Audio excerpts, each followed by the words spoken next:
আরে তৃণমূল কংগ্রেস নেই, তৃণমূল কংগ্রেসের অস্তিত্ব বিলুপ্ত হতে চলেছে, শুধু দল শেষ হয়ে যাবে। সরকার চলে যাবার পর তৃণমূল নামক কোন রাজনৈতিক দল পশ্চিমবঙ্গে থাকবে না। এই বিষয়টি মমতা বন্দ্যোপাধ্যায় জানেন, কারণ আমাদের নেত্রী মমতা বন্দ্যোপাধ্যায় তিনি সোনার চামচে মুখে নিয়ে জন্মাননি। আমাদের নেত্রী মমতা বন্দ্যোপাধ্যায় কোন অভিজাত কংগ্রেসী পরিবারের কোন নেতার ঘরে জন্মগ্রহণ করে নেতৃত্ব হননি। আমাদের নেত্রী মমতা বন্দ্যোপাধ্যায় মাটি চেনেন, মাটির গন্ধ জানেন, তার রাজনৈতিক অতীত আছে, সংঘর্ষের অতীত আছে, বঞ্চনার ইতিহাস আছে, প্রতারিত হয়ে আবার রুখে দাঁড়ানোর ক্ষমতা আছে। সেই মমতা বন্দ্যোপাধ্যায় তিনি মঞ্চ থেকে দাঁড়িয়ে বলছেন যদি তৃণমূল দল থাকে আবার দেখা হবে, কারণ তিনি জানেন যে সরকারও থাকবে না আর তৃণমূল দলও থাকবে না। আজকে দায়িত্ব তুলে নিয়েছে উত্তরবঙ্গের মানুষ, জঙ্গলমহলের মানুষ। জঙ্গলমহল হাসছে, পাহাড় হাসছে, পাহাড় থেকে সাগর।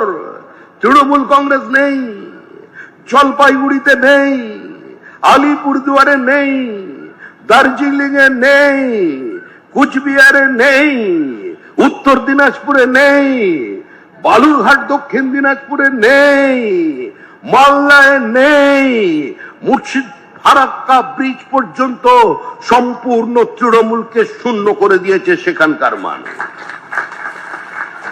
এরপরে চলে আসুন, এরপরে সরাসরি ঢুকেছেন জঙ্গলমহলে।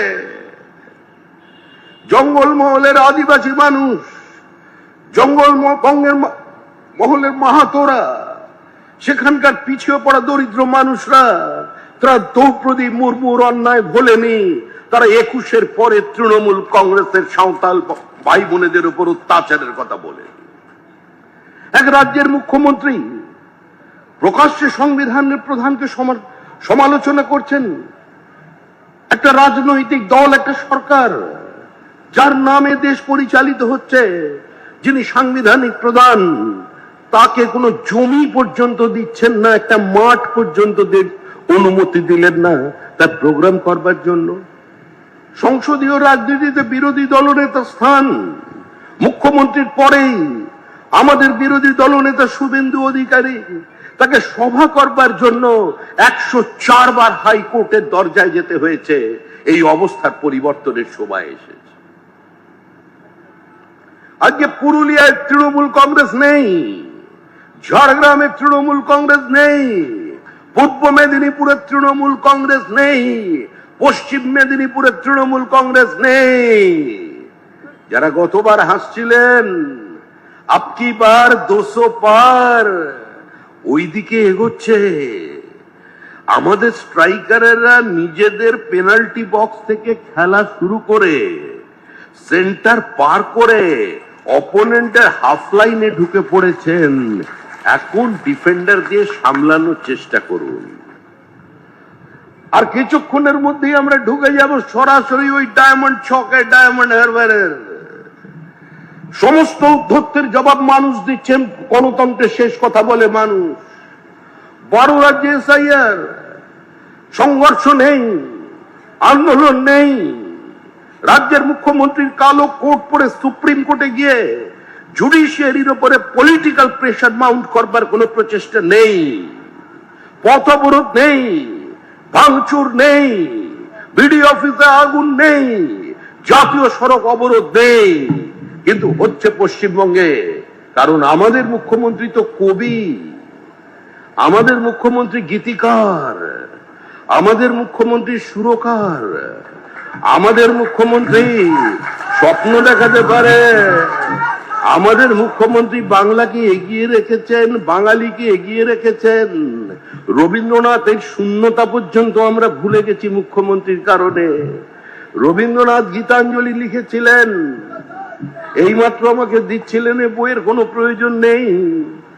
আমরা কথাঞ্জলি পেয়েছি মুখ্যমন্ত্রীর কাছ থেকে। রবীন্দ্রনাথ গীত বিতান দিয়েছিলেন, আমাদের মুখ্যমন্ত্রী আমাদের কবিতা বিতান দিয়েছেন। আমরা এগিয়ে চলেছি। মহাভারতে একজন ধৃতরাষ্ট্র, 100 জনের পিতা। এগিয়ে বাংলা আমাদের ভোটার লিস্টে 11 জন ধৃতরাষ্ট্র মহাভারতকে চ্যালেঞ্জ করে দিয়েছে। 11 জন ধৃতরাষ্ট্র, 100 সন্তানের পিতা।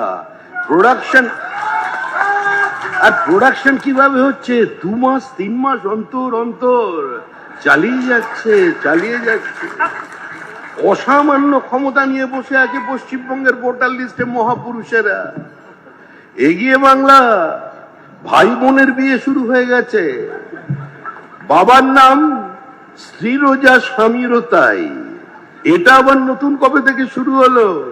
বলছেন এও তৃণমূল পারে না এমন কোনো কাজ নেই, কারণ আমাদের মুখ্যমন্ত্রী খড়গপুরের রাত জেগে ঝড়ের গতিমুখ পর্যন্ত ধমক দিয়ে বদল করে দিতে পারেন, সেজন্য সম্ভব। এখানেই থেমে থাকেনি। দাদুর বয়স 42, নাতির বয়স 22।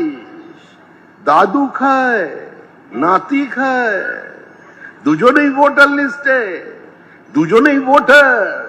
42 বছরের কত বড় প্রতিভাবান দাদু, যিনি 22 বছরের নাতি তৈরি করে তাকে ভোটার লিস্ট বানিয়ে দিয়েছেন।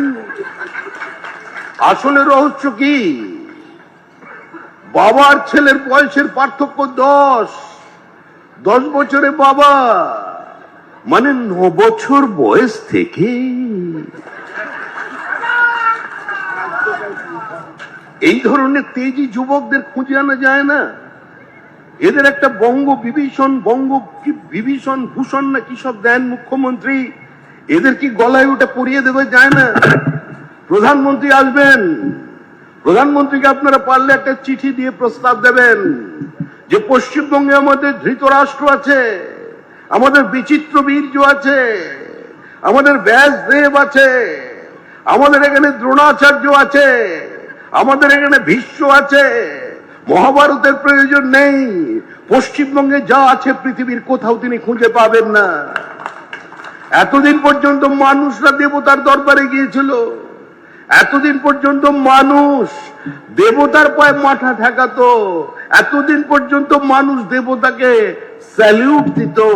আর আমাদের মুখ্যমন্ত্রী কার্নিভাল করে দেখিয়েছেন যে অভুক্ত মা দুর্গা, 3 দিন না খেয়ে থাকা মা দুর্গা ওনাকে স্যালুট দিতে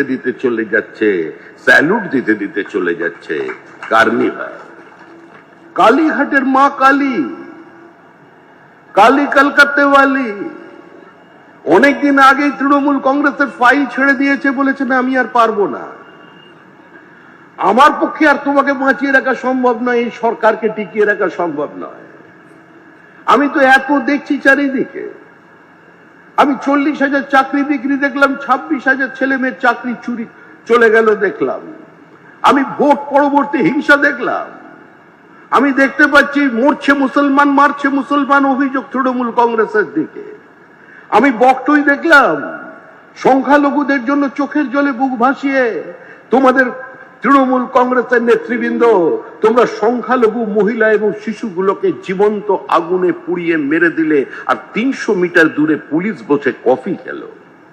কিন্তু আরজি করের পরে আমি যদি আবার তোমার ফাইল হাতে নিই, তাহলে আমার পুজো বন্ধ হয়ে যাবে, কালীঘাটের দরজায় তালা লাগবে।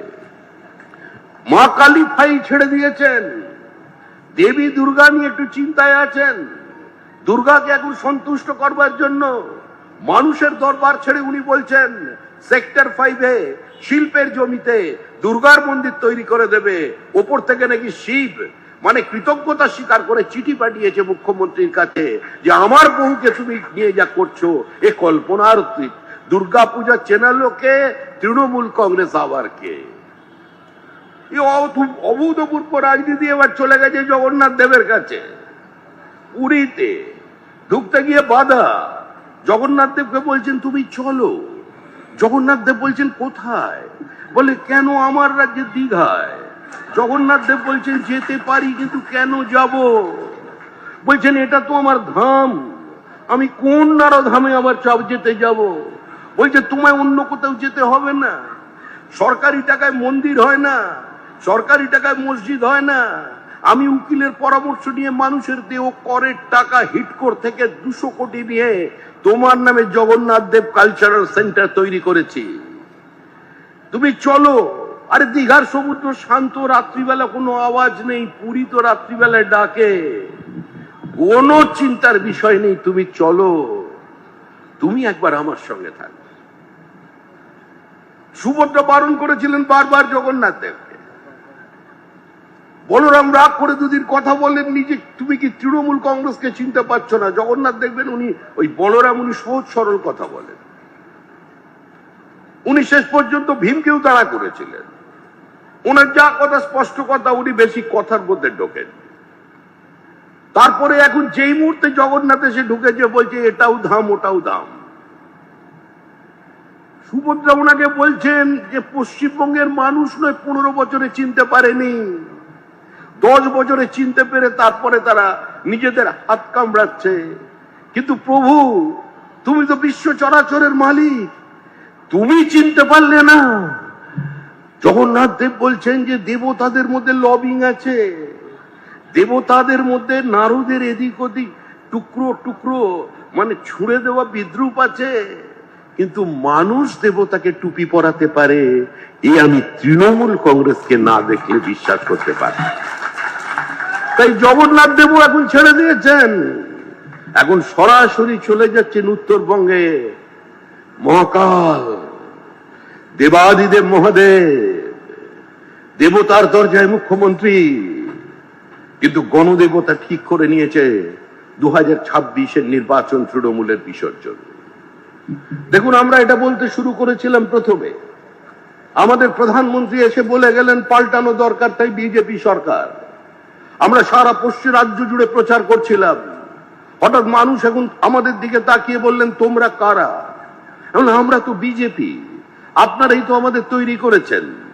কিন্তু আমরা শুধু আপনাকে একটা কথাই বলতে চাই, আপনারা মিটিং করুন, মিছিল করুন, আপনাদের কথা বলুন, আমাদের দায়িত্ব আমাদের বুঝে নিতে দিন। এই লড়াই বিজেপির সঙ্গে তৃণমূলের লড়াই নয়, এই লড়াই অনুপম বিশ্বাসের লড়াই নয়, এই লড়াই কল্যাণীতে বিজেপি প্রার্থী তৃণমূল প্রার্থীর বিরুদ্ধে লড়াই নয়, এই লড়াই মা মাটি মানুষের বিরুদ্ধে তৃণমূলের লড়াই। এই লড়াইয়ে মানুষ জিতবে। মানুষ নতুন ন্যারেটিভ তৈরি করে দিয়েছে, জনতা বনাম মমতা, বুঝে নেবে জনতা, নো ভোট টু মমতা। পৃথিবীর কোন শক্তি নেই চতুর্থবারের জন্য এই নির্বাচনে জিতিয়ে আনতে পারে। বনগাঁ লোকসভা কেন্দ্রের মানুষ বারবার আমাদের আশীর্বাদ দিয়েছেন, আমাদের সাংসদকে জিতিয়েছেন। কল্যাণীতে আমাদের প্রার্থীকে গতবার নির্বাচিত করে দিয়েছেন। এবারে আমাদের নতুন প্রার্থী, আমাদের কর্মী প্রার্থী, যিনি দলের সাংগঠনিক নিচু তলার থেকে উঠে এসে আজকে পার্টি যাকে মনোনীত করেছে, আজকে সেই অনুপম আপনাদের প্রার্থী, আপনাদের পাড়ার ছেলে, আপনাদের বাড়ির ছেলে। বেশ সমস্ত জায়গায় এখনো পর্যন্ত ঘুরে উঠতে পারেননি, সকাল থেকে রাত্রি পর্যন্ত পরিশ্রম করছেন, নিজের দেহ দিয়ে মন দিয়ে এই রাজনৈতিক উত্তাপকে স্পর্শ করবার চেষ্টা করছেন। তার পাশে থাকুন, বিজেপির সঙ্গে থাকুন। নির্বাচনের ফলাফল তো যাওয়ার হয়ে গেছে। তৃণমূল কংগ্রেস প্রথম রাউন্ডে এত গোল খেয়েছে যে এক্সট্রা টাইম দিয়ে দিলেও সেই গোল পরিশোধ করতে পারবে না। তৃণমূল কংগ্রেসকে যদি এখন 5টা করে পেনাল্টি শুট দিয়ে দেওয়া হয় প্রতি ঘন্টায়, তারপরেও 29 তারিখে তৃণমূলের বল বিজেপির গোলে ঢুকবে না। শুধু সরকার চলে যায়নি, সরকারি দল চলে গেছে। আর একজন উত্তরাধিকারী বলেছেন যদি ক্ষমতা থাকে অমিত শাহ 4 তারিখ পর্যন্ত থাকুন, রবীন্দ্রসঙ্গীতও চলবে, ডিজেও চলবে। চলবে কি চলবে না শুধু আপনারা ঠিক করবেন, মানুষ ঠিক করবেন। কিন্তু আমরা ভয় পেয়ে গেছি, আগে থেকে আপনাদের জানিয়ে দিলাম অমিত শাহ থাকবেন না, 4 তারিখ কলকাতায় থাকবেন না। আমরা একটা কাজ করব, রাজ্যপালকে বলে গ্রিন করিডোর তৈরি করে আপনাকে আপনার বাড়ি থেকে বিমানবন্দর পর্যন্ত, দমদম পর্যন্ত বিনা বাধায় পৌঁছে দেব। তারপরে কি হবে প্রত্যেকের জানা। তারপরে দিল্লি নামবেন কি আহমেদাবাদ নামবেন সেটা অন্য বিষয়। হায় পিতো ক্ষমা করো মরে, সেদিন আসছে তৃণমূল সরকার শেষ, তৃণমূল শেষ, গঙ্গোত্রী থেকে গঙ্গা সাগর পর্যন্ত বিজেপির সরকার। শ্যামাপ্রসাদ মুখার্জির মাটিতে শ্যামাপ্রসাদের সরকার। পশ্চিমবঙ্গকে পশ্চিম বাংলাদেশ না বানানোর জন্য বিজেপির সরকার। উদ্বাস্তু মানুষকে আবার উদ্বাস্তু না হওয়ার জন্য বিজেপির সরকার। সিএ এর মধ্যে দিয়ে নাগরিকত্ব পেতে বিজেপির সরকার।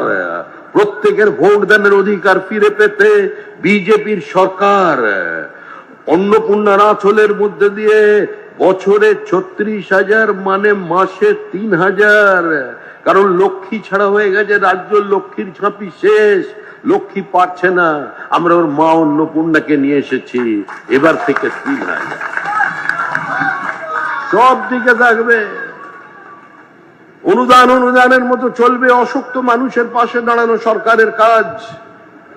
শিল্পায়নের লক্ষ্যে, বিদেশি বিনিয়োগের লক্ষ্যে, ভারী শিল্প স্থাপনের লক্ষ্যে আমরা এগিয়ে চলব। আমাদের সমুদ্র আছে, আমাদের নদী আছে, আমাদের মেধা আছে, আমাদের পুঁজি আছে, আমাদের টাকা আছে, আমাদের জিওগ্রাফিক্যাল অ্যাডভান্টেজ আছে।